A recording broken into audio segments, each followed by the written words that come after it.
Student okay biology में आपका स्वागत है। बायोलॉजी के नवीनतम वीडियो देखने के लिए अपने चैनल को सब्सक्राइब करें और शेयर भी करें। तो चलते हैं अपने नए वीडियो में। आज का हमारा टॉपिक है मूत्र निर्माण की प्रक्रिया। इससे ठीक जो पहले वाला वीडियो उसमें हमने यूरिया के संश्लेषण के बारे में कंप्लीट अध्ययन किया था कि किस तरह से हमारी बॉडी के अंदर यूरिया बनता है और वो लीवर सेल के अंदर यूरिया बन रहा है और वो यूरिया अब उसके फिल्ट्रेशन से या किस तरह से हमारे गुर्दे हैं वो मूत्र का निर्माण करेंगे। तो आज के टॉपिक अपना मूत्र निर्माण की प्रोसेस होगा पूरा। तो देखिए हुआ क्या था, पिछले वीडियो में मैंने पढ़ा था कि हमारी जो यकृत कोशिकाएं होती है, लीवर सेल, यकृत कोशिकाएं, उनके अंदर क्या हुआ था जिसको अपन लीवर सेल भी कह रहे थे, लीवर सेल, उसमें यूरिया का निर्माण हो गया, यूरिया का संश्लेषण हो चुका था। अब ये संश्लेषित यूरिया कहाँ गया? रुधिर वाहिनियों द्वारा, रुधिर के साथ कहाँ चला गया? हमारे वृक्क यानी किडनी के अंदर पहुँच गया। आप रुधिर के साथ बहता बहता जैसे यूरिया बना लीवर में, लीवर से ये रुधिर के साथ आता गया और गुर्दे के अंदर पहुँच गया। अब गुर्दे के अंदर क्या होते हैं? वृक्काणु होते हैं, वृक्काणु, जिसको हम कह रहे हैं नेफ्रॉन। तो इन नेफ्रॉन में, इस नेफ्रॉन के द्वारा यहाँ पर मूत्र का निर्माण होता है। तो चूँकि मूत्र का निर्माण यूरिया को शरीर से बाहर निकालने के लिए किया जाता है और यूरिया के साथ अन्य जो अपशिष्ट पदार्थ है वो भी यहाँ से शरीर से बाहर निकाल दिए जाते हैं। तो यकृत कोशिका में यूरिया बना, यूरिया का यूरिया चक्र के द्वारा संश्लेषण हुआ, रुधिर के साथ ये गुर्दे में आ गया। गुर्दे में जो वृक्काणु नेफ्रॉन होते हैं, एक गुर्दे में 10 लाख नेफ्रॉन पाए जाते हैं। तो वो जो 10 लाख यानी दोनों गुर्दों में लगभग 20 लाख नेफ्रॉन होते हैं, वो लगातार 24 घंटे मूत्र का निर्माण करते रहते हैं। अब ये जो सारी प्रक्रिया है, मूत्र निर्माण की जो प्रक्रिया है, इस प्रक्रिया को 3 मुख्य चरणों में बांटा गया है। इस प्रक्रिया के 3 चरण हैं, 3 चरण, स्टेप, 3 स्टेप है इसके मुख्यतः। तो वो देखिए अपन पहला पढ़ते हैं। पहला स्टेप क्या है? सबसे पहले होता है परानिस्यंदन। बहुत ही साधारण भाषा में इसको समझे तो इसका मतलब है छनना। रुधिर में, रुधिर के 2 भाग होते हैं, प्लाज्मा और रक्त कणिकाएं। तो जो प्लाज्मा होता है उसी से मूत्र बनेगा, ये भी एक इम्पोर्टेंट बात है। रुधिर कोशिकाएं नहीं छनेगी, प्लाज्मा से ही मूत्र का निर्माण होने वाला है।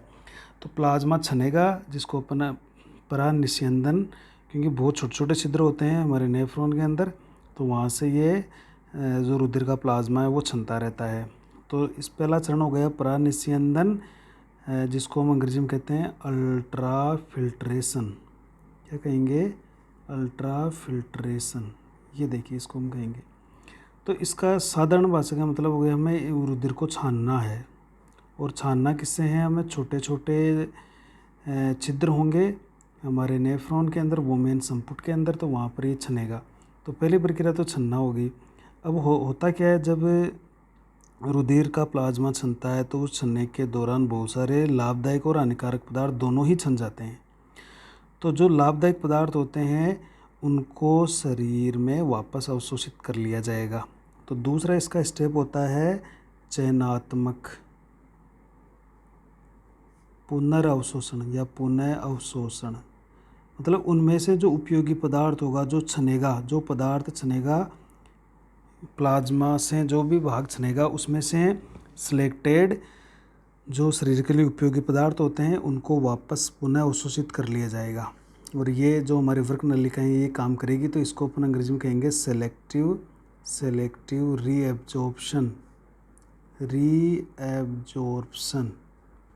सिलेक्टेड किए हुए उपयोगी पदार्थ, जैसे कुछ पानी है, कुछ लवण है, ग्लूकोज है, अमीनो अम्ल है, तो इनका वापस अवशोषण कर लिया जाएगा। और तीसरी स्टेप होगी, देखो गुर्दे में होता क्या है कि कुछ अम्ल हमारे बॉडी में ऐसे भी बन जाते हैं जो यहाँ पर इस परानिस्यंदन की प्रक्रिया द्वारा छनते नहीं हैं, क्योंकि उनके अणु बहुत बड़े बड़े होते हैं। तो बड़े अणु होते हैं, वो अणु इन छोटे छिद्रों से नहीं छनेंगे। तो उनको रक्त से हटाने के लिए, रक्त से अलग करने के लिए एक स्पेशल प्रक्रिया होती है जिसको अपन बोलते हैं नलिकीय स्रावण। नलिकीय स्रावण, या इसको हम स्रावण भी लिख देते हैं और इसको अंग्रेजी में बोले तो इसको ट्यूबुलर सीक्रेशन कहते हैं। तो ये ट्यूबलीय निस्रावण कब होगा? जब नेफ्रॉन में कोई पदार्थ, जो बड़े अणु वाले पदार्थ होते हैं वो छनते नहीं है, जैसे हिप्पूरिक अम्ल है, क्रिएटिन है, तो ये क्या होता है, वह निस्यंदन में नहीं छन पाते हैं क्योंकि बड़े अणु वाले होते हैं। तो उनका जो रक्त से उनको अलग करेंगे तो वो नलिकीय स्रावण के द्वारा ही हम करने वाले हैं। तो ये 3 अपन इसके अंदर स्टेप पढ़ेंगे। परानिस्यंदन, परानिस्यंदन का मतलब छानना, फिर उसमें छने हुए में से उपयोगी पदार्थों को वापस खींचेंगे, शरीर में वापस उसको ले लेंगे, और जो इस परानिस्यंदन के द्वारा जो पदार्थ नहीं छने हैं उनको स्रावण प्रक्रिया द्वारा रक्त से अलग करके फिर शरीर से बाहर निकाल दिया जाएगा। तो सबसे पहले इम्पोर्टेंट जो प्रक्रिया है वो पढ़ते हैं अपन, परानिस्यंदन। क्या पढ़ेंगे? परानिस्यंदन। इसको अंग्रेजी में हम कह रहे हैं अल्ट्रा फिल्ट्रेशन। देखिए अल्ट्रा फिल्ट्रेशन क्या होता है।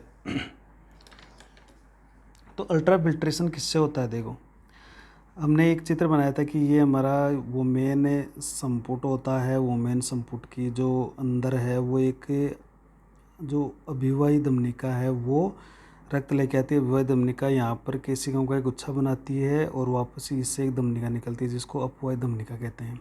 तो इसका व्यास देखो बड़ा है, इसका व्यास थोड़ा छोटा है, ये थोड़ी बड़ी व्यास की होती है। तो यहाँ पर क्या होता है कि ये केशिकाओं की भित्ति और ये जो ग्लोमेरुलस की जो भित्ति होती है अंदर वाली, ये यहाँ पर दोनों एक झिल्ली का निर्माण करते हैं। तो मतलब अपन एक, जैसे ये केशिका ले लें, एक तो ये केशिका हो गई, जैसे ये बारीक केशिका, और इसके साथ साथ जैसे ये हमारा वोमेन कैप्सूल हो गया, वोमेन कैप्सूल की जैसे ये इसके पोडोसाइट्स हो गई। तो जैसे ये अपन देख लें तो यहाँ पर एक तो ये वोमेन कैप्सूल की जो अंदरूनी भित्ति है वो, और यहाँ इन केशिकाओं में यहाँ पर रक्त आ रहा है। तो केशिकाओं की भित्ति और ये आपकी वोमेन संपुट की जो पोडोसाइट्स होती है उससे बना हुआ जो परत होती है वो दोनों मिलकर एक इस झिल्ली का निर्माण करेंगे। इस झिल्ली को अपन क्या कह रहे थे? ग्लोमेरुलर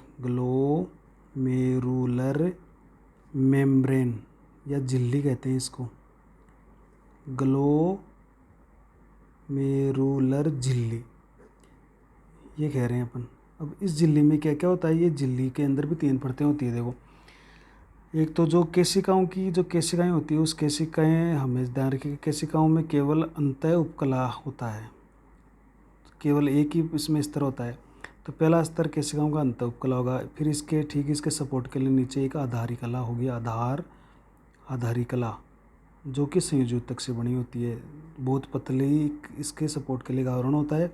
और तीसरा अंदर की तरफ होगा आपका वोमेन संपुट की पोडोसाइट्स। वोमेन जो संपुट है उसकी पोडोसाइट जो होती है उसका स्तर होगा।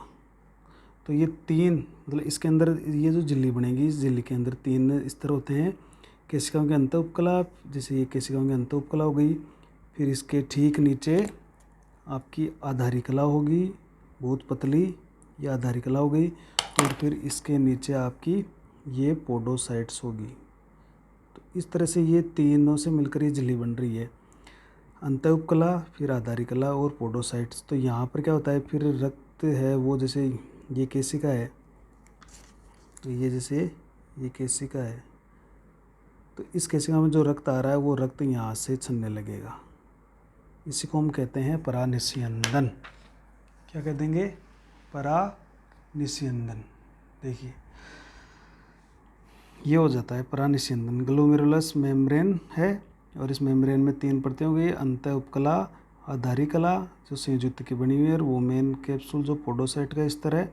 तो ये जैसे एक बार फिर से आपको बता देता हूँ कि ये जो मेम्ब्रेन बन रही है इसमें 3 परतें होती हैं, केशिकाओं की अंतः उपकला, आधारी कला और वोमेन कैप्सूल की पोडोसाइट। तो ये जैसे ये तो हो गई आपकी अंतः उपकला। अंतः उपकला के ठीक नीचे होती है आधारी कला, तो ये बहुत ही पतली एक आधारी कला होती है, और फिर इसके ठीक नीचे होती है आपकी पोडोसाइट्स। तो ये 3 परतें होती है इसके अंदर, ये झिल्ली बना रही है। और ये इसके अंदर जैसे ये केशिकाएँ हैं तो यहाँ पर रक्त है तो रक्त यहाँ से छनने लगेगा इस तरह से, इसको हम कहेंगे अल्ट्रा फिल्ट्रेशन।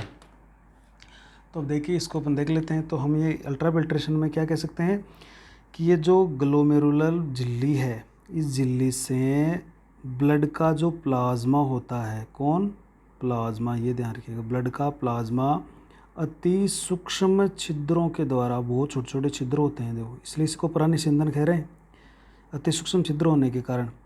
तो अति सूक्ष्म छिद्रों द्वारा दाब के कारण, यहाँ पर दाब भी लगेगा, तो दाब के कारण छनकर, रुधिर का प्लाज्मा अति सूक्ष्म छिद्रों द्वारा दाब के कारण छनकर कहाँ जाता है, बोमेन कैप्सूल में जाता है, बोमेन संपुट में आना ही क्या कहलाएगा, परानिस्यंदन कहलाता है। बस ये है, परानिस्यंदन कहलाता है, यानी ब्लड प्लाज्मा का अति सूक्ष्म छिद्रों द्वारा दाब के कारण छनकर वोमेन कैप्सूल में आना ही क्या कहलाएगा, परानिस्यंदन कहलाएगा। तो अब ये जो परानिस्यंदन यानी जो छना हुआ भाग आ गया, तो प्लाज्मा का जो भाग छन के आएगा, प्लाज्मा का जो भाग छनकर वोमेन संपुट में आता है, उसे हम क्या कहेंगे, उसको हम कहेंगे हिंदी में कहेंगे उसको ग्लोमेरुलर निस्यंद, या इसको हम अंग्रेजी में कह देंगे ग्लोमेरुलर फिल्ट्रेट कहते हैं। तो अब ये छनकर आ गया। अब इस छने भाग में देखो कुछ उपयोगी पदार्थ भी होंगे और हानिकारक पदार्थ भी होंगे, दोनों ही होंगे इसके अंदर, हानिकारक भी होंगे तो उपयोगी पदार्थ भी होंगे। तो ये काम किससे हो रहा है, ग्लोमेरुलस झिल्ली के द्वारा। तो हम इसके ये लिख सकते हैं कि ग्लोमेरुलर झिल्ली द्वारा, आप इस तरह से लिख सकते हैं इसको, ग्लोमेरुलर झिल्ली द्वारा ब्लड प्लाज्मा का अति सूक्ष्म छिद्रों द्वारा दाब के कारण छनकर वोमेन कैप्सूल में आना ही, यहाँ गया देखो वोमेन कैप्सूल में, ये छनकर, ये इसको हम परानिस्यंदन कह रहे हैं। जो भाग रक्त का प्लाज्मा का जो भाग छनकर वोमेन कैप्सूल में आ गया उसको हम क्या कह रहे हैं, ग्लोमेरुलर निस्यंद या ग्लोमेरुलर फिल्ट्रेट, या उसको अपन शॉर्ट में क्या कहेंगे, GF, ग्लोमेरुलर फिल्ट्रेट, या हिंदी में कहेंगे ग्लोमेरुलर निस्यंद। इसमें उपयोगी और अनुपयोगी पदार्थ दोनों ही यहाँ पर शामिल होते हैं। अब देखिए ये बात ये है कि ये जो GF बना है, ग्लोमेरुलर फिल्ट्रेट बना है, इसमें ये है क्या, तो GF का मतलब हो गया ग्लोमेरुलर फिल्ट्रेट। तो इसमें कौन कौन है फिल्ट्रेट के अंदर, मतलब प्लाज्मा है, ब्लड का जो प्लाज्मा होता है वो छना हुआ है, और उस प्लाज्मा में भी कौन नहीं है, जो प्रोटीन है, प्रोटीन को छोड़कर, ये ध्यान रखिएगा, प्रोटीन को छोड़कर। GF क्या होता है, ब्लड प्लाज्मा ही होता है, लेकिन इसके अंदर प्रोटीन नहीं पाई जाती है, प्रोटीन को छोड़कर ये होता है। यहाँ पे भी ये सभी बोल सकते हैं कि GF क्या होता है, GF ब्लड ही होता है, लेकिन उसके अंदर क्या क्या नहीं होता है, उस माइनस अपन कहेंगे ब्लड कॉर्पल्स, ब्लड कॉर्पल्स में कौन कौन आ गई, RBC आ गया, WBC आ गया, और प्लेटलेट्स आ गया, प्लेटलेट्स ये, और प्लस जो प्रोटीन है, प्रोटीन ये नहीं होगी, ये दोनों, ये तो ब्लड में वो ब्लड सारा होगा जिसके अंदर कैपिलरीज, ये ब्लड कॉर्पल्स जैसे RBC WBC प्लेटलेट नहीं होगी, और जो प्रोटीन होगी या तो ऐसा कह देंगे या लिख देंगे ब्लड प्लाज्मा ही होता है। और कौन सा प्लाज्मा, प्रोटीन को छोड़कर। तो GF जो ग्लोमेरुलर फिल्ट्रेट होता है वो प्लाज्मा का ही भाग होता है, उस प्लाज्मा में प्रोटीन, यानी GF में प्रोटीन नहीं होगी, और RBC WBC प्लेटलेट ये तो होगी नहीं क्योंकि ये छनेंगे ही नहीं। तो कहने का मतलब ये है कि, या इसको ऐसे भी आप लिख सकते हो, GF बराबर कि जो ब्लड प्लाज्मा होता है, ब्लड प्लाज्मा, तो इसमें से अपन ये जो प्रोटीन को छोड़कर हमने लिखा है, तो प्रोटीन को निकाल दे माइनस प्रोटीन, तो ये आपका क्या बन जाता है, GF बन जाता है। और ये भी आपका जीएफ होता है। इस तरह से आप इस जीएफ को ग्लोमेरुलस फिल्ट्रेट को लिख सकते हैं। अब बात यह है कि ये जीएफ बना कैसे, इसके लिए कौन कौन से उत्तरदायी दाब हैं। तो अभी हम कह रहे हैं कि ये जो जीएफ होगा इसके अंदर देखो उपयोगी पदार्थ भी होंगे और साथ साथ में हानिकारक पदार्थ भी होंगे, दोनों ही होंगे इसके अंदर, उपयोगी और अनुपयोगी दोनों पदार्थ इसके अंदर पाए जाएंगे। तो अब इसके लिए उत्तरदायी दाब कौन कौन से होते हैं तो वो पढ़ेंगे। देखो उत्तरदायी दाब, तो सबसे पहले तो देखो अभी हमने एक चित्र बना के बताया था कि ये ग्लोमेरुलस कैप्सूल है, इसके अंदर ये जो धमनिका आ रही है अभिवाही धमनिका, ये बड़ी व्यास की होती है देखिए, और ये यहाँ पर गुच्छा ग्लोमेरुलर केशिकाओं में गुच्छा बना रही है और वापस बाहर निकल रही है, तब ये छोटी होती है। तो इसका व्यास तो बड़ा है, इसका व्यास छोटा है, तो यहाँ पर निश्चित बात है कि यहाँ पर जब अधिक रक्त आएगा, कम बाहर जाएगा, तो यहाँ पर प्रेशर पड़ेगा, दाब लगेगा।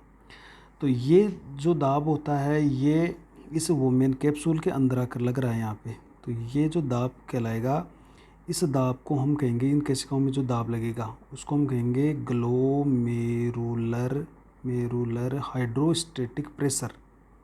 हाइड्रोस्टेटिक प्रेशर, देखो इसको हाइड्रोस्टेटिक प्रेशर कह देंगे, या इसको शॉर्ट में क्या कह देंगे, जीएचपी। देखो इसको जीएचपी कह देंगे, जो यहाँ पर लग रहा है। अभिवाही धमनिका से अतिरिक्त आया, अपवाही से कम गया, क्योंकि अभिवाही धमनिका का व्यास ज़्यादा होता है, अपवाही का व्यास कम होता है, तो तेज़ी से या ज़्यादा रक्त आएगा और कम बाहर जाएगा, उतनी तेज़ी से वापस बाहर नहीं जा पाएगा, तो यहाँ पर क्या लगेगा, प्रेशर लगेगा। तो ग्लोमेरुलस में जब अधिक रक्त आएगा तो उसी कारण से दाब लगेगा, और इस दाब को हम कह रहे हैं ग्लोमेरुलर हाइड्रोस्टेटिक प्रेशर। हिंदी में इसको क्या कहेंगे, ग्लोमेरुलर द्रव स्थितिक दाब, द्रव स्थितिक दाब कहेंगे। देखो क्योंकि जब ब्लड ज़्यादा आएगा तो यहाँ पर ब्लड के अंदर प्लाज्मा भी होता है, उसमें पानी भी होता है, तो एक दाब पड़ेगा, एक हाइड्रोस्टेटिक प्रेशर पड़ेगा, और उसको अपन जीएचपी बोलेंगे। देखो यहाँ पर इस जीएचपी का मान बहुत ज़्यादा होता है, लगभग 70 mmHg के बराबर होता है, ये भी आपको याद रखना है, 70 mmHg के बराबर इसका दाब होता है। अब दूसरी बात देखो, ये जो ब्लड है, इस ब्लड के अंदर रक्त कणिकाएँ होती है, आरबीसी, डब्ल्यूबीसी, प्लेटलेट और बहुत सारी प्रोटीन भी होते हैं। तो वो प्रोटीन, वो आरबीसी, डब्ल्यूबीसी, प्लेटलेट क्या करते हैं, वो इस रक्त के छनने का विरोध करते हैं, उसको छनने नहीं देंगे, अर्थात वो एक कोलाइडी पदार्थ की तरह काम करते हैं। तो कोलाइडी पदार्थ क्या करेगा, एक विपरीत दाब डालेगा जो इस फिल्ट्रेशन को नहीं होने देगा, इसको छनने की प्रक्रिया का विरोध करेगा। तो इसके अंदर जो मतलब रक्त में आपकी जो रक्त कणिकाएँ होती है, रक्त जो कणिकाएँ हैं, और जो रक्त की जो प्रोटीन होती है, रक्त प्रोटीन होती है, ये क्या करती है, ये एक कोलाइडी पदार्थ की तरह ये इसके अंदर पाई जाती है, के रूप की तरह ये इसके अंदर होती है। अब ये कोलाइडी पदार्थ, अब जैसे इसमें प्रोटीन भी मुख्यतः जो एल्बुमिन प्रोटीन है, एल्बुमिन, ये ज़्यादा यहाँ पर पाई जाती है, तो ये यहाँ पर एक मुख्य रूप से कोलाइडी पदार्थ की तरह काम करेगी। तो कोलाइडी पदार्थ क्या करेगा, ये जो परानिस्यंदन होगा उसका विरोध करेगा, उसका क्या करेगा, विरोध, यानी इस रक्त को यहाँ छनने नहीं देगा, तो परानिस्यंदन का ये विरोध करेगा।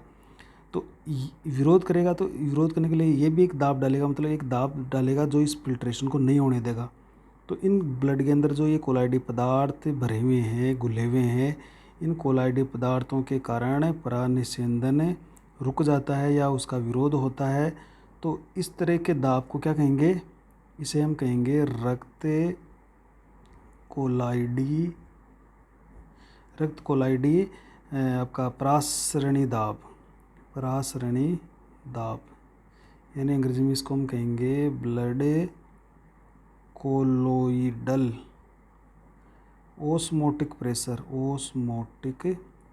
यहाँ पर एक ओस्मोटिक प्रेशर रिलीज हो जाता है, या एक ओस्मोटिक प्रेशर बन जाता है इस कोलाइडी ब्लड में, जो कोलाइडी पदार्थ होते हैं अर्थात आरबीसी, डब्ल्यूबीसी, प्लेटलेट और प्रोटीन के कारण एक ओस्मोटिक प्रेशर क्रिएट हो जाता है, और शॉर्ट में इसको हम क्या कह देंगे, BCOP, blood colloid osmotic pressure.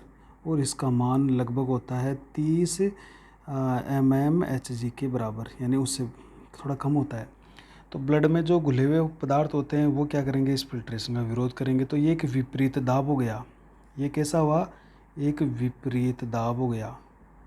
तो ये तो फिल्ट्रेशन, ये GHP तो क्या करेगा, फिल्ट्रेट का को बढ़ाएगा और ये फिल्ट्रेट को कम करेगा। तो एक दाब ये हो गया। तो पहला तो हमने ये पढ़ा, दूसरा हमने पढ़ लिया BCOP। और एक देखिए दाब एक और होगा जो कहाँ पर होगा। अब जैसे मान लीजिए कोई रक्त का यहाँ पर जो भाग छनकर यहाँ आ गया, तो ये इस वोमेन संपुट की गुहा के अंदर ये छनकर प्लाज्मा यहाँ पर आ चुका है। तो ये जो यहाँ पर भर गया ये छना हुआ भाग, ये भी क्या करेगा, ये भी एक विपरीत दाब डालेगा और छनने की प्रक्रिया का विरोध करेगा।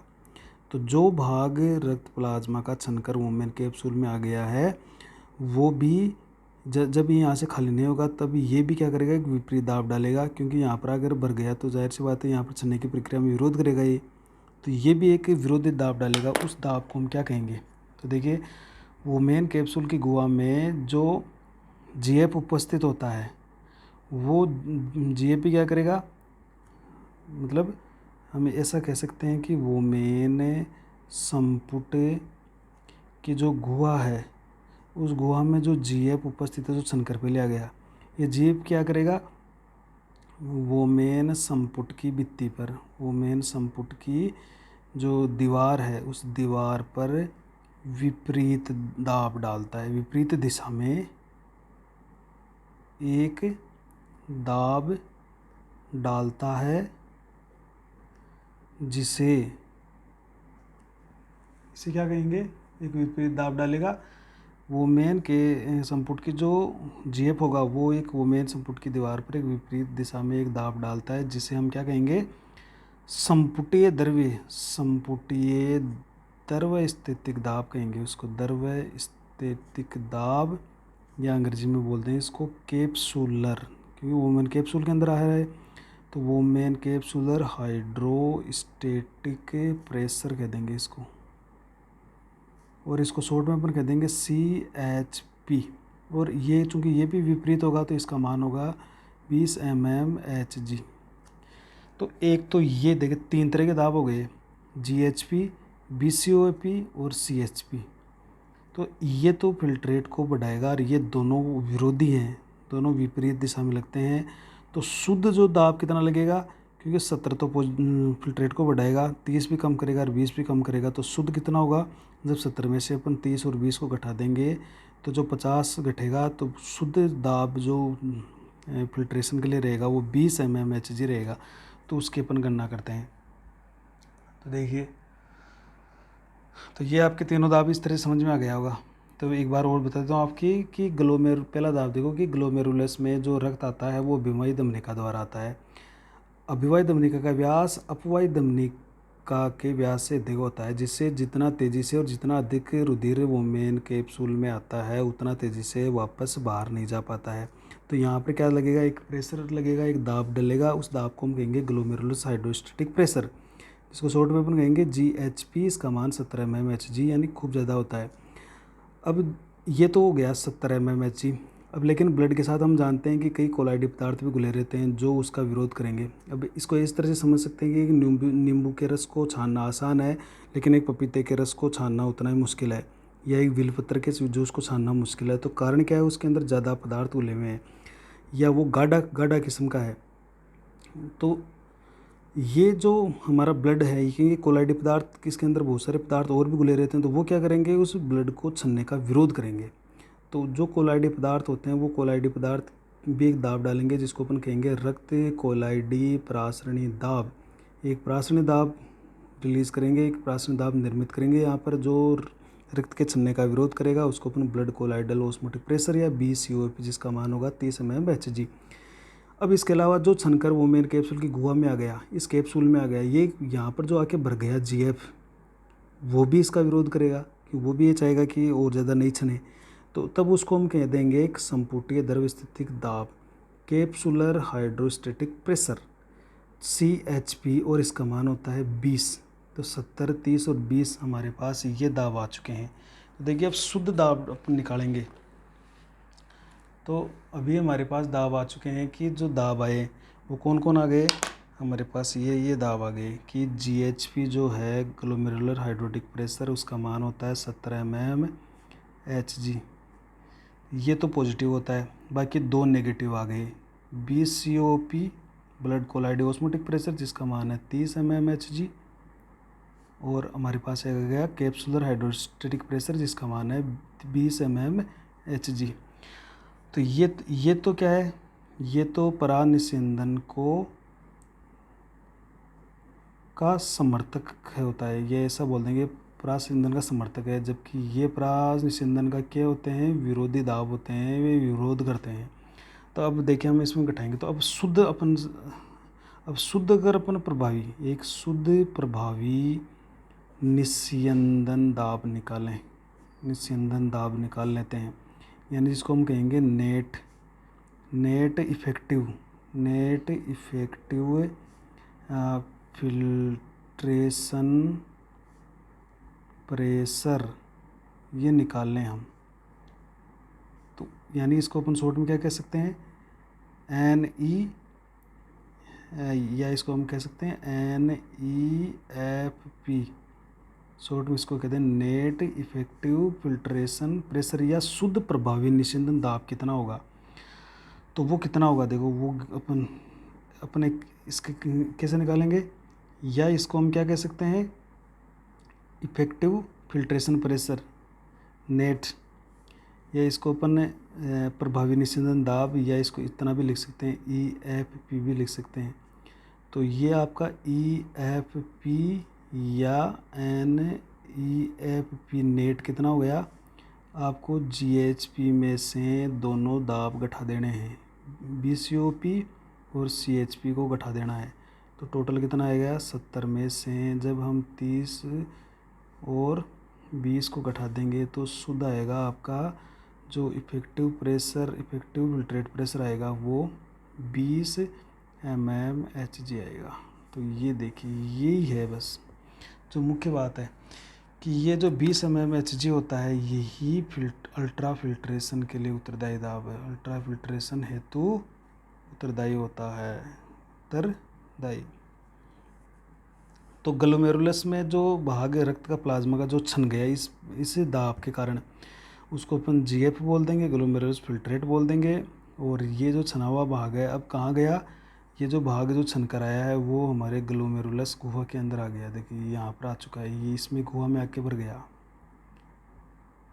अब यहाँ पर होता क्या है कि ये जो ग्लोमेरुलस होता है हमने इसकी जो संरचना पढ़ी थी, तो यहाँ पर क्या होता है, इसका एक छोटा सा पार्ट होता है गिरवा, इसके अंदर क्या होते हैं, पक्षमाप होते हैं। यहाँ पर ये पक्षमाप क्या करते हैं, इस तरह नीचे की तरफ गति करते हैं, तो ये इसको फटाफट नीचे की तरफ भेजते हैं, अर्थात जो समीपस्थ कुंड नलिका है या जो नलिकाएं होती है उसकी तरफ ये फटाफट ये सीलिया पक्षमाप होते हैं, वो पक्षमापी गति द्वारा यहाँ पर इसको बहुत तेज़ गति से उन नलिकाओं की ओर भेजता रहता है। तो ये तो शुद्ध दाब हो गए, ये याद रखना है आपको।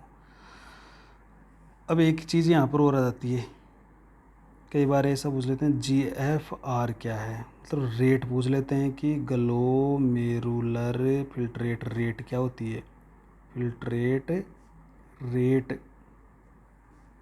ग्लोमेरुलर फिल्ट्रेट रेट यानी ग्लोमेरुलर फिल्ट्रेट रेट। GF किसे कह रहे हैं, ये GF है, यहाँ पे देखिए, जो ग्लोमेरुलस झिल्ली से रक्त का प्लाज्मा का जो भी पार्ट छन के आ चुका है ये यहाँ पर ग्लोमेरुलर फिल्ट्रेट या GF कहलाता है। इसमें उपयोगी और अनुपयोगी पदार्थ दोनों होते हैं, ये पहले बता चुके हैं। अब इसके रेट क्या है, रेट का मतलब है एक निश्चित समय में कितना ये यहाँ पर छन जाता है, यहाँ पर कितना छन रहा है, ये जो छन रहा है यहाँ पर कितना छनेगा, तो उसको अपन बोलेंगे रेट। तो हम कैसे कि जो दोनों हमारी किडनी होती है, दोनों जो हमारी किडनी है उस किडनी के जो जितने भी ग्लोमेरुलस होते हैं, सभी जो नेफ्रॉन होते हैं दोनों किडनी के सभी नेफ्रॉन से प्रति मिनट ले लें अपन, प्रति मिनट। नेफ्रॉन का मतलब जो ग्लोमेरुलस है वो प्रति मिनट छनने वाले ब्लड प्लाज्मा की जो अमाउंट मात्रा होती है उस मात्रा को हम GFR कहते हैं। ये देखिए 1 मिनट में कितनी बार छनता है। तो मतलब ये जो आप देख रहे हो ऊपर EFP मतलब इफेक्टिव फिल्ट्रेट प्रेशर या नेट, इसको नेट भी अपन बोलते हैं, नेट इफेक्टिव फिल्ट्रेट प्रेशर। जो शुद्ध निस्यंदन दाब होता है, प्रभावी निस्यंदन दाब होता है, वो 20 होता है, ये याद रखिएगा। इसी के कारण छनेगा। तो जितना ज़्यादा ये EFP होगा उतना ही ज़्यादा ये रेट भी उतनी होगी। ये तो निश्चित बात है कि ये 20 अगर जितना कम रहेगा, 20 से मान लीजिए 15 आ गया तो ये GFR भी कम हो जाएगा। ये 20 पर रहेगा तो GFR भी अच्छा होगा।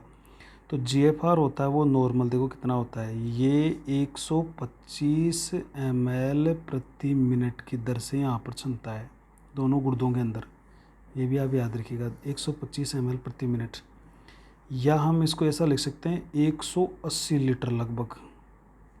देखो 180 लीटर प्रतिदिन, 24 घंटे की बात करें तो एक मिनट में 60 होते हैं, फिर पूरे 24 घंटे से गुणा करेंगे तो लगभग कितना लीटर आएगा, 180 लीटर। एक दिन में यहाँ पर रक्त का प्लाज्मा 180 लीटर तक छन जाता है। और अब हमारा मूत्र कितना बनता है, लगभग 1.5 लीटर, 1.5 से 2 लीटर। तो 178 लीटर या 178 लीटर वो जो निस्यंदन है, GF है, वो कहाँ जाता है, तो उसको वापस हमारे वृक्क जो होते हैं वो वापस अवशोषित कर लेते हैं। कहने का मतलब 180 लीटर प्रतिदिन छन रहा है, यानी GF इतना है, 180 लीटर GF प्रतिदिन। अब उसमें से 180 लीटर में से मूत्र कितना बना, मूत्र बनता है मात्र 1.5 लीटर। देखिए ये एक वैस की बात होती है।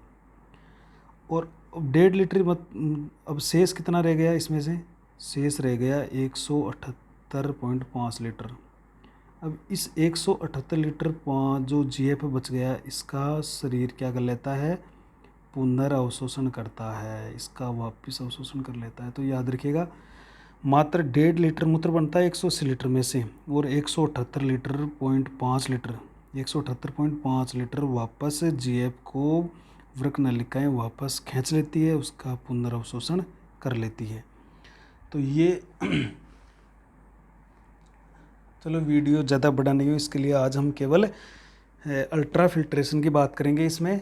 तो इसमें बहुत सारे महत्वपूर्ण प्रश्न बनते हैं, ये याद रखिएगा कि देखिए जो GFR है वो 125 ml प्रति मिनट है, और 180 लीटर एक दिन में 24 घंटे के अंदर, 24 घंटे में इतना छन जाता है। और मूत्र बनता है मात्र 1.5 लीटर। अब जो शेष 178.5 लीटर बच गया GF, उसका पुनर्अवशोषण कर लिया गया। तो कितने हमारे गुर्दे काम करते हैं। तो अब ये जो छनित्र है, अगर ये इसमें पानी की मात्रा बहुत अच्छी होगी तो हमारे गुर्दे अच्छी तरीके से काम करेंगे। तो गुर्दों के लिए पानी वरदान माने जाते हैं। पानी की कमी किसी भी तरीके से शरीर में नहीं होनी चाहिए। तो जितना अपन पानी पियेंगे हमारे गुर्दे उतने ही अच्छे बनेंगे, क्योंकि उतना ही अच्छा है वो छनित्र बनेगा और वापस शरीर उसको खींच लेगा, और जो अपशिष्ट पदार्थ वो अधिक से अधिक शरीर से, बॉडी से बाहर निकलेंगे। तो आज के वीडियो में हम केवल इसी की बात करते हैं, आपके परानिस्यंदन की। आशा है कि आपको वीडियो अच्छा लगा होगा। अपने चैनल को सब्सक्राइब भी करें और शेयर भी करें। नेक्स्ट जो वीडियो लेंगे, क्योंकि वीडियो बहुत लंबा हो जाएगा इससे, तो नेक्स्ट वीडियो पे अपन जो पुनर्अवशोषण है, इसके बाद में जो पुनर्अवशोषण होगा उसको कंप्लीट हम अध्ययन करेंगे। तो यहाँ पर आपके एक बार फिर से मैं आपको ये प्रेशर बता देता हूँ, क्योंकि इम्पोर्टेंट चीज़ है कि ये जैसे हमारा वो मेन कैप्सूल होता है, और ये मान लीजिए यहाँ पर अभिवाही धमनिका आ रही है, ये आ गई यहाँ पर, और इसने यहाँ पर केशिकाओं का जाल बना लिया है, और वापस जो रक्त को लेके जाएगी वो अपवाही धमनिका है, ये अपवाही धमनिका, और ये हो गई आपकी अभिवाही धमनिका। वृक्क धमनी की शाखाएं होती है। अब ये अधिक रक्त लेके आएगी, तो और ये जो इसका व्यास छोटा है तो इसलिए ये कम रक्त बाहर लेके जाएगी। तो यहाँ पर एक प्रेशर पड़ेगा, देखो अधिक रक्त आएगा, कम बाहर जाएगा, तो प्रेशर पड़ेगा। उसको तो हम क्या कह रहे हैं, GHP, ग्लोमेरुलर हाइड्रोस्टेटिक प्रेशर। इसका मान देखो 17 mmHg हमने बताया। अब क्या होता है, ये जो ब्लड आ रहा है, इस ब्लड के अंदर देखो, इसके अंदर कई प्रोटीन घुले हुए हैं। इसके अंदर RBC, WBC, बिम्बाणु, प्लेटलेट्स, ये सारे घुले हुए हैं, और भी पदार्थ घुले हुए हैं। तो ये क्या करते हैं, इस ब्लड में कोलाइडी पदार्थ बना लेते हैं इस ब्लड से। तो ये कोलाइडी पदार्थ क्या करते हैं, यहाँ पर जो केशिकाओं का जाल है यहाँ पर छन्ने का विरोध करेंगे, यानी उसे प्लाज्मा के छन्ने का विरोध करेंगे। तो यहाँ पर एक प्रेशर और होगा, उसको हम कहेंगे BCOP, ये ब्लड का प्रेशर होगा ब्लड के अंदर। तो ये इसका मान हमने कहा 30 mmHg। और अब जो मान लीजिए जो छनकर जो पार्ट इसका छना, और वो मान लीजिए यहाँ पर छनकर यहाँ गया, ये जो ग्लोमेरुलस था यहाँ, ग्लोमेरुलस से ये छनकर यहाँ गया। अब जो प्लाज्मा रक्त का भाग जो मोमेंट्स कैप्सूल में छन जाता है उसको हम शॉर्ट में क्या कहते हैं, GF, यानी ग्लोमेरुलर फिल्ट्रेट उसको बोलते हैं, फिल्ट्रेट। अब ये यहाँ पर आकर भर गया, तो ये भी क्या करेगा, अब ये भी एक विरोधी दाब डालेगा यहाँ पर, ये देखो ये विरोधी दाब डालेगा। तो ये भी यहाँ पर इसको और ज़्यादा नहीं छनने देगा। तो इस प्रेशर को हम फिर क्या कहेंगे, ये जो प्रेशर यहाँ पर लगेगा इस प्रेशर को हम कहेंगे, ये दूसरा, ये तीसरा प्रेशर, इसको हम कहेंगे कैप्सुलर हाइड्रोस्टैटिक प्रेशर, जिसका मान 20 mmHg होगा। तो ये भी विरोधी, ये जो प्लाज्मा, ये ब्लड के प्लाज्मा, ये भी विरोधी, और 2 विरोधी हो गए, 1 पॉजिटिव हो गया, 2 नेगेटिव हो गए। तो इस तरह से 70 में से 30 और 20 को घटाएंगे तो शुद्ध जो आएगा, शुद्ध जो यहाँ पर छनने के लिए उत्तरदायी दाब होगा वो होगा 20 mmHg। और उससे हमारे यहाँ पर फिल्ट्रेशन होता है। यहाँ पर देखिए फिर गिरवा के अंदर सीलिया होते हैं, ये सीलिया इस GF को इससे समीपस्थ कुंडलिका की तरफ फटाफट भेजते रहते हैं, तो यहाँ पर ये खाली होता रहता है। चलिए नेक्स्ट वीडियो में अपन पुनरावशोषण पढ़ेंगे, और इसी वीडियो के साथ हम हमारा जो परास निस्यंदन है वो हमने कंप्लीट देख लिया है। Thank you.